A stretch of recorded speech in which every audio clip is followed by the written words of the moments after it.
La responsabilité dans nos relations, dans notre couple, un vrai défi aujourd'hui. Et c'est de ça que je vous propose de parler dans l'épisode du jour.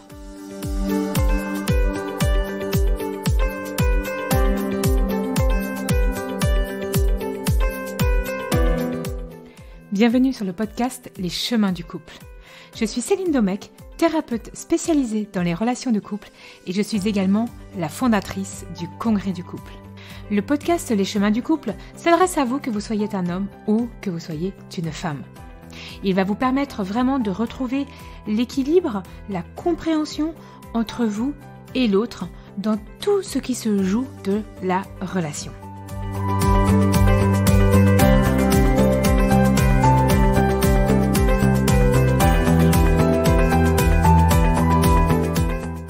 Dans l'épisode précédent, je vous ai parlé de crise de couple. Quels sont les signes? Comment la surmonter? D'ailleurs, avez-vous identifié les moments critiques? Et arrivez-vous à identifier la crise, finalement, comme une occasion de changement, quel qu'il soit? Je vous propose vraiment de l'écouter si ce sujet vous parle. Mais en attendant, aujourd'hui, on va parler de responsabilité. Alors moi, dans ma vie de tous les jours, et en particulier dans mes interactions avec les autres, je cherche dès que je peux cette notion de responsabilité. Alors je sais que par moments, ça va être difficile, et franchement, même pour moi.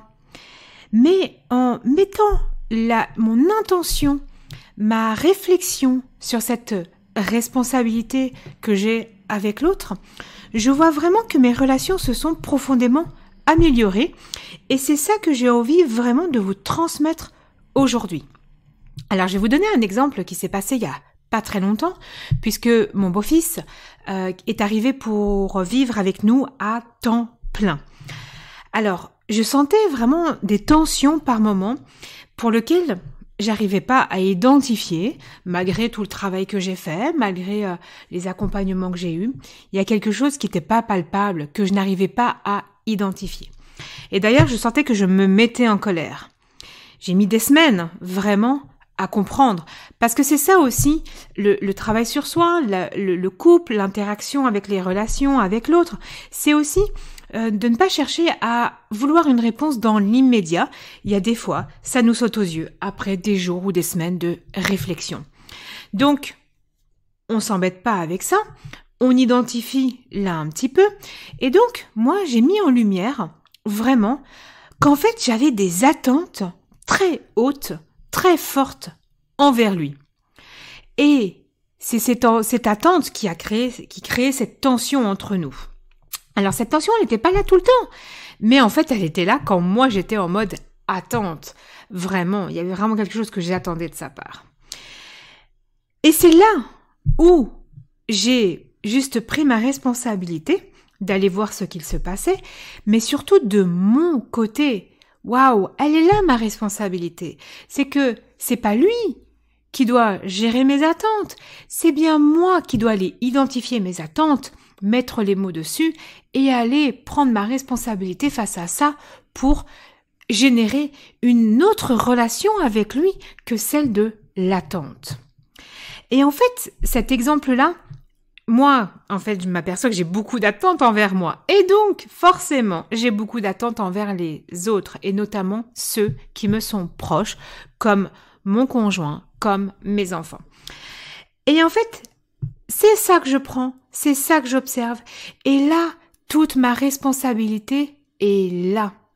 À partir d'une situation, si vous prenez le temps d'aller voir cette partie de votre responsabilité, alors vous allez observer des changements. Parce que je suis responsable de ce que je dis, de ce que je fais, de ce que je ressens. Et c'est vraiment, et de ce que je pense. Et donc, si je ressens que j'ai des attentes, c'est pas l'autre qui est en cause, mais c'est bien moi qui ai une responsabilité dans cette situation. Donc, aller voir cette responsabilité dans la relation avec l'autre est vraiment important.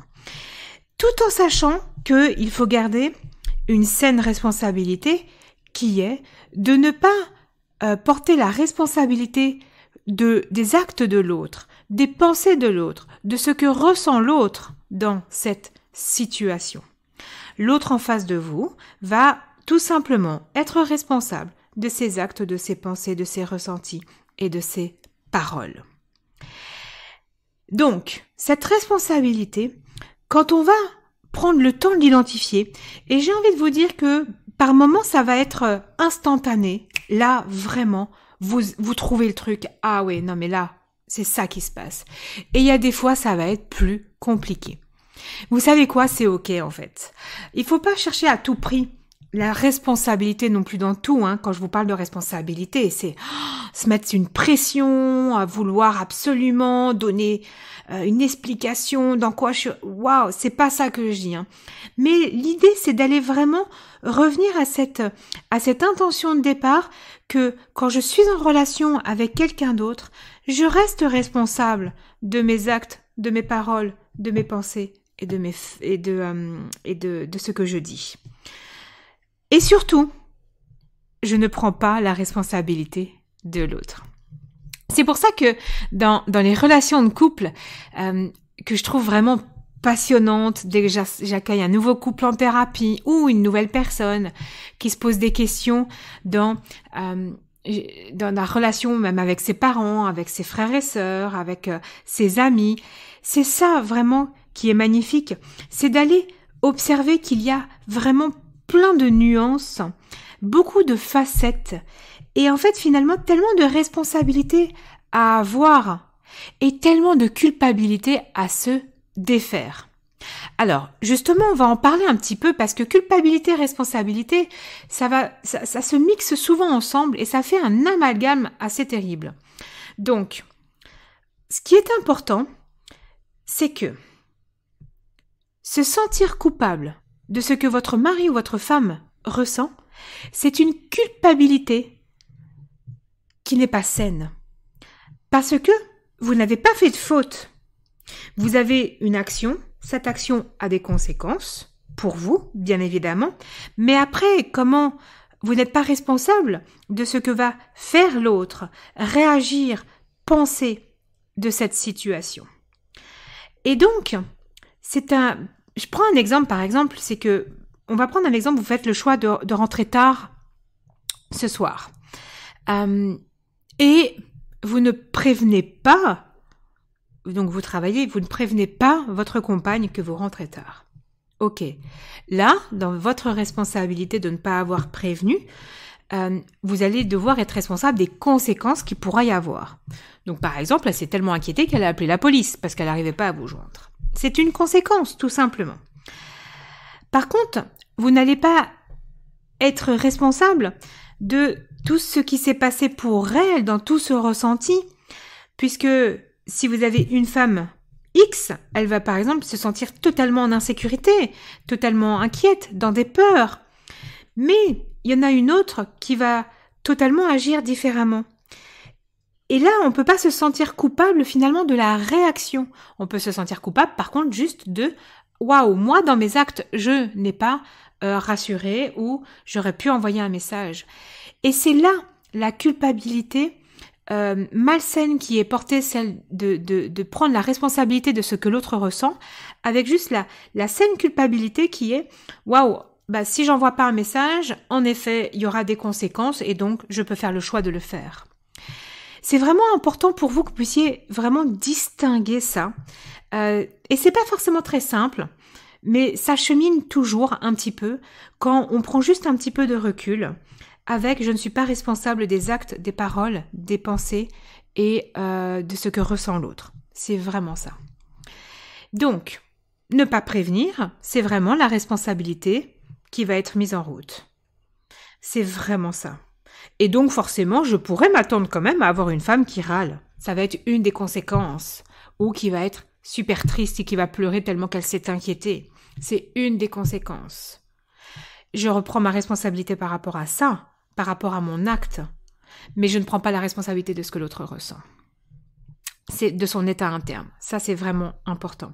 Et c'est là où aussi, ce que je dis, c'est que ça ne veut pas dire non plus qu'on ne va pas être dans la compassion ou dans l'empathie. des notions que vraiment au fur et à mesure des épisodes, je vais en parler parce que je trouve que c'est vraiment important d'aller vous parler de ça, surtout dans le couple. Mais c'est pas le sujet du jour. Donc ça sera dans de prochains épisodes.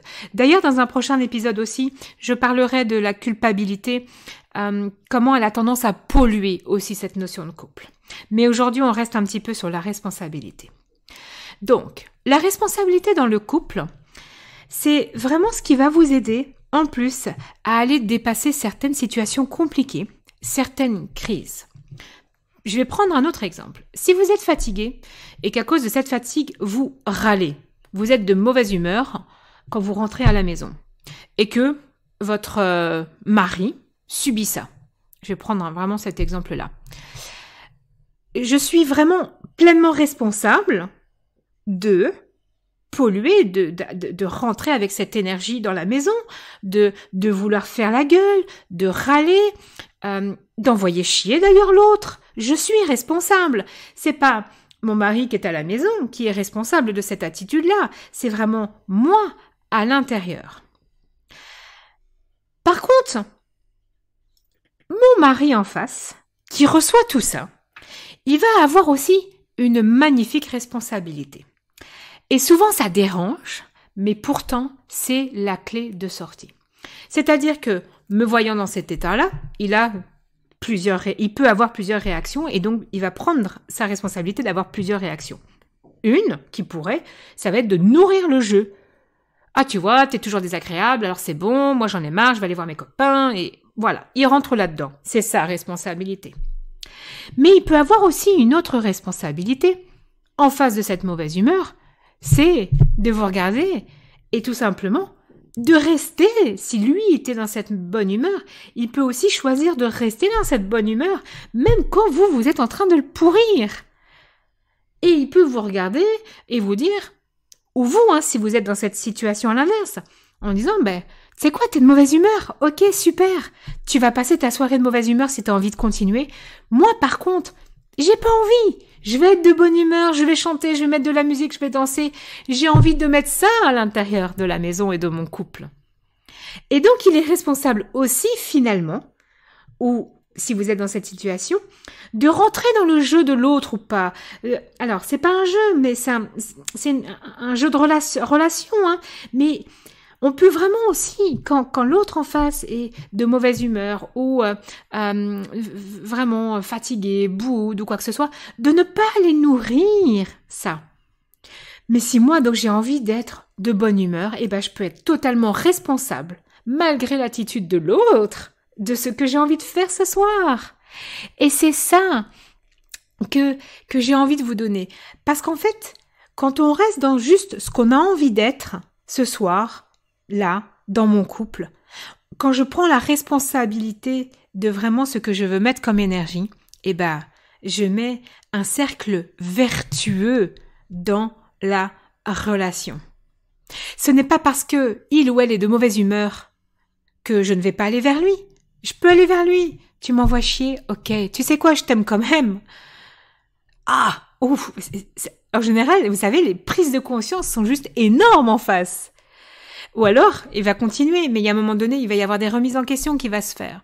Donc, vous voyez, aujourd'hui, vous avez le droit de ne pas vous laisser happer par ces schémas-là. Et c'est là la responsabilité dans le couple, où elle peut juste devenir merveilleuse. Je n'ai pas à me sentir coupable parce que l'autre est triste ou fait la tête ou quoi que ce soit et que moi je vais bien. Je n'ai pas à me sentir coupable. Et vraiment, ça va être valable en plus pour toutes vos relations. Vraiment. Votre enfant, moi je peux reprendre j'adore aussi, vraiment, comme vous me connaissez sûrement, mais donner des exemples en parallèle avec les enfants parce que je trouve que c'est plus simple. Mais il y a pas très longtemps, un de mes fils qui a 6 ans et demi, il se lève et je le vois vraiment de mauvaise humeur. Et je l'ai regardé, j'ai souri, je l'ai pris dans mes bras, je lui ai dit t'es de mauvaise humeur, il me dit ouais. Je dis ok, je lui ai dit tu sais quoi, t'as 2 choix. Soit tu restes de mauvaise humeur, soit tu restes de bonne humeur. Mais je te dis juste une chose, c'est que moi je suis d'excellente humeur ce matin et donc je vais être de très bonne humeur même si tu fais la tête. Et il m'a regardé avec des grands yeux et m'a regardé en me disant ah tu sais quoi, je vais être de bonne humeur. Et voilà. Et là, le cercle vertueux. J'ai pris la responsabilité tout simplement de pas me laisser happer par une mauvaise énergie, par une mauvaise ambiance. Et c'est ça aussi, être responsable dans sa relation de couple. Donc aujourd'hui, quel serait votre prochain défi au niveau de votre responsabilité dans votre couple, dans vos relations? Et si vous avez envie d'échanger sur ce sujet, contactez-moi par mail, vous avez toutes mes infos sur mon site celinedomecq.com. Je serais ravie vraiment d'avoir votre point de vue. Et aussi, si vous avez envie que j'aborde certains sujets dans le podcast, faites-moi en part, c'est avec grand plaisir. D'ailleurs, j'ai envie de vous demander un coup de pouce parce que si vous aimez ce podcast, j'aimerais que vraiment vous m'aidiez à le soutenir selon les plateformes où vous écoutez, en likant, en mettant les étoiles et vraiment en donnant votre avis. C'est toujours, ça donnera de la visibilité et donc qu'est-ce que vous ferez? Comme moi, vous contribuerez à améliorer les relations de couple pour nous, pour vous et surtout pour les générations à venir. Dans le prochain épisode, je vais vous donner des pistes pour prendre soin de votre couple durant les semaines et les mois à venir. Et en attendant, si vous avez envie de retrouver du plaisir dans votre communication de couple, je vous offre une série de 7 vidéos sur mon site celinedomecq.com, onglet ressources. Cette série est gratuite. Je vous retrouve la semaine prochaine et je vous dis à très bientôt.